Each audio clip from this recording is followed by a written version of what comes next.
Hey guys, and welcome back to this channel. In this video I'll be showing you guys how you can basically print your pictures on Pinterest.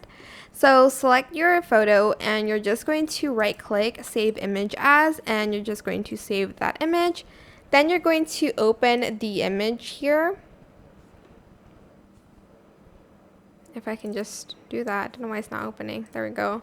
And you're just going to simply select the print button here. And you can select your printer. I don't have a printer to mine connected.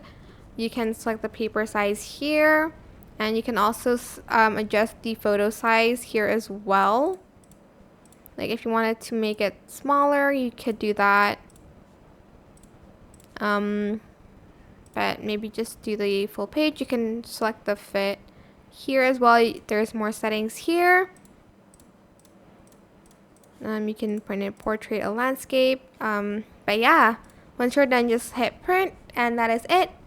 I hope this tutorial is helpful for you guys. Don't forget to like, comment, share. Also subscribe to this channel if you haven't done that already. If you have any more questions, just leave it in the comment section down below. I will try my best to answer them all for you guys. And if you found this video helpful, please click the thanks button above the description box down below. Thank you so much for watching. Goodbye.